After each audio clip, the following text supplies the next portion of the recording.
सन्नो अस्तु द्विपदे सिंचतुष्पदे ओम शांति शांति शांतिः सन्नो मित्रस्यं वरुणः सन्नो भवत्पर्यमा सन्न इंद्रो बृहस्पतिः सन्नो विष्णुरुक्रमः नमो ब्रह्मणे नमस्ते वायो त्वमेव प्रत्यक्षं ब्रह्मासि त्वमेव प्रत्यक्षं ब्रह्म वदिष्यामि ऋतं वदिष्यामि सत्यं वदिष्यामि तन्मामवतु तद्वक्तारमवतु अवतु माम् अवतु वक्तारम् ओम शांति शांति शांति श्री वल्ली देवसेनात्मे सुब्रह्मण्य स्वामी देवता प्रीत्यर्थं ध्यायामि ध्यानं समर्पयामि आवाहयामि नंदर చెప్పండియా సుబ్రహ్మణ్యం మహాదేవం బ్రహ్మ విష్ణు శివాత్మకం నానారూప శక్తిధరం వందేహం వల్లి దేవసేన సమేత సుబ్రహ్మణ్యేశ్వర స్వామినే నమః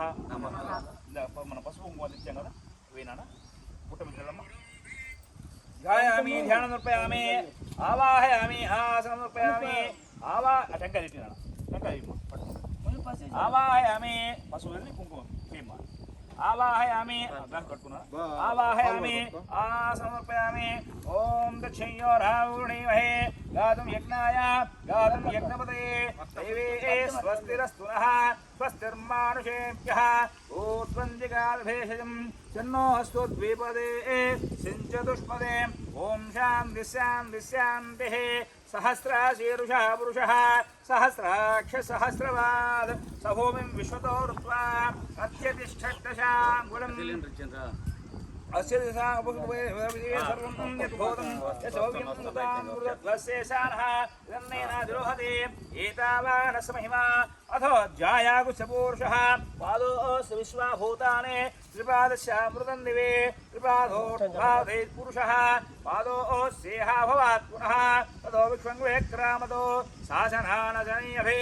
तस्माद्विराडजायत तस्माद्विराडजायत विराजोऽधिपुरुषः यातोऽत्यर्चिता पश्चाद्भवतो पुरः यत्पुरुषेण हविषा देवा यज्ञवतन्वत वसन्तु अस्यासीदाज्यं ग्रीष्मयुद्धशरद्धविः सप्तास्यासन् प्रदयः त्रिसप्तसमितकृतः देवाजित्यज्ञं धन्वानः अबद्धन् पुरुषं वशं तं यज्ञं बर्हस्य प्रोक्षन् पुरुषं जातमकृतः ते देवा आयजन्त साध्यारुषेश्चये तस्माज्जज्ञाः सर्वौतः उजस्सामा यज्ञने छन्दाकं सजज्ञते तस्मात् यजुस्तस्माजायत तस्मादस्मा अजायन्त एके चोभयातः गावो यज्ञरे तस्मात् इద్దరు పట్టుకొని ఈ వస్త్రం ఈ దారం వేయమ్మా పైన చుట్టూ వేయండి सर्वमंगलमांगल्ये शिवे सर्वार्थसाधके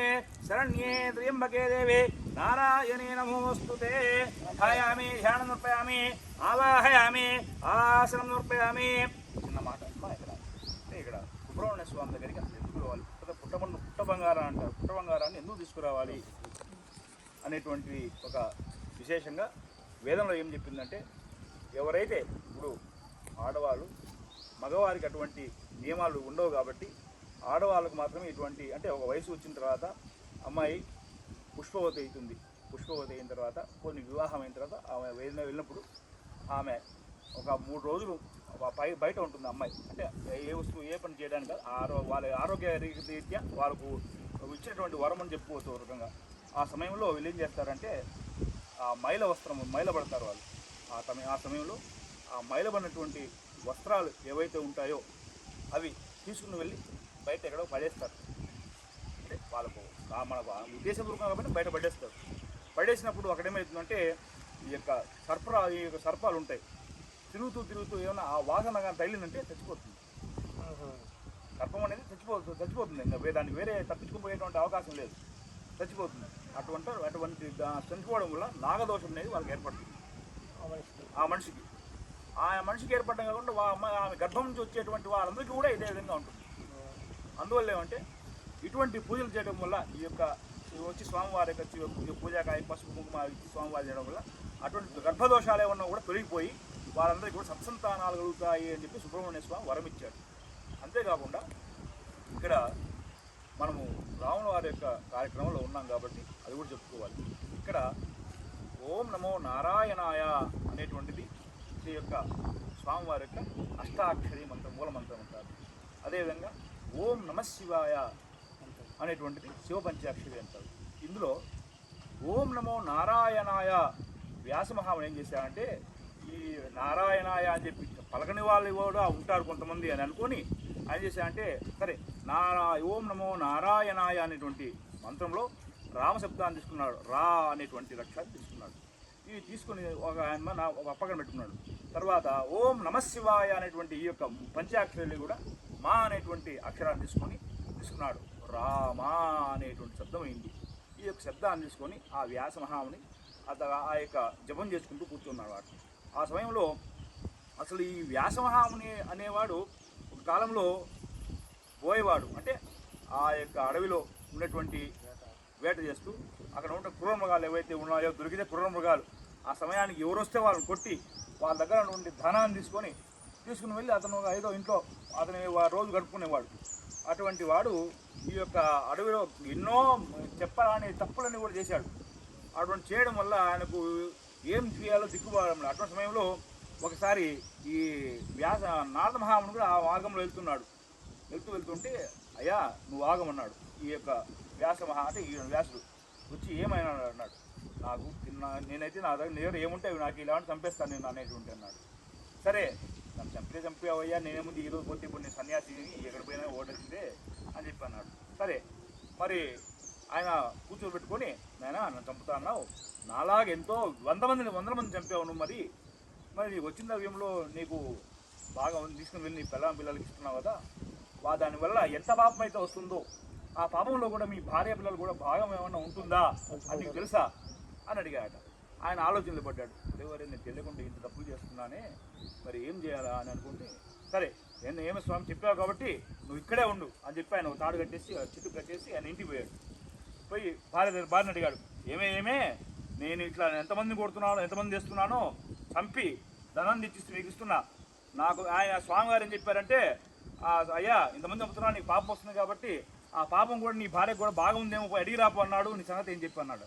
ఆమె చెప్పింది కదా, అయ్యా నువ్వు ఎవరిని కొడితే ఏం నాకేమి, నువ్వు ఇంట్లో తీసుకొచ్చి పెడితే నేను వండి పెట్టేదాన్ని, నా దాంట్లో సంబంధం లేదు అని ఆయనకు మైండ్ పోయింది. మరి ఇంత బతికి ఇంటి మీద వచ్చినట్టు ఈమె ఈ విధంగా మాట్లాడుతుంది అనుకొని మరి సరే వెంబడే స్వామి దగ్గరికి వచ్చాడు. స్వామి అన్యథా శరణం నాస్తి త్వమేవ శరణం మమ, నన్ను నీవు రక్షించేట దైవం నీవు తప్పక మాకెవరు లేరు, కాబట్టి నన్ను నీట ముంచుతావో పాల ముంచుతావో నీ ఇష్టం, మరి నేను చేసుకుని నా దారిని చూసుకుంటాను అన్నాడు. అప్పుడు ఈ నారద మహాముని, నాయన నువ్వు రామా అని బలకరా అని అన్నాడు. చెబుతా ఉండు. ఆ రామ అనేటువంటి శబ్దం కూడా బలకరానికి ఆయన రాలే,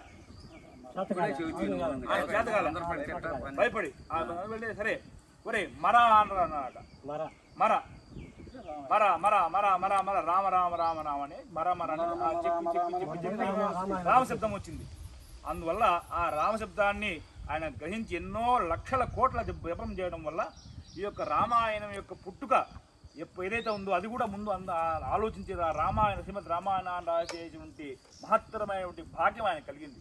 అందువల్ల మనం ఈరోజు ఈ శుభ సాయంత్రంలో అది గోధూలిక ముహూర్తం, అంటే పశువులన్నింటికి వచ్చేటువంటి ముహూర్తం మనం వచ్చి స్వామివారికి సుబ్రహ్మణ్య స్వామివారికి నమస్కారం చేసుకొని ఆ యొక్క పూజ చేసుకొని వెళ్ళి ఈ యొక్క ఆ యొక్క పుట్ట బంగారాన్ని తీసుకుని వెళ్ళి ఆ యొక్క దేవాలయంలో కూర్చొని బీజాలన్నీ కూడా దాంట్లో సంప్రోక్షణ చేసుకోవాలి. దండం పెట్టుకుంటే టెంకాయ కొట్టయ్యా.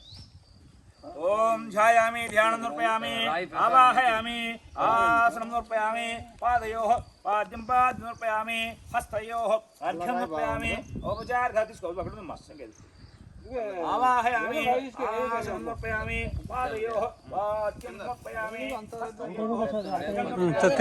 ఏదో ఒకటి పెట్టలే దాని మీద కొద్దిగా నీళ్ళు పోయండి, దాని నీళ్ళు పోయి చిన్నగా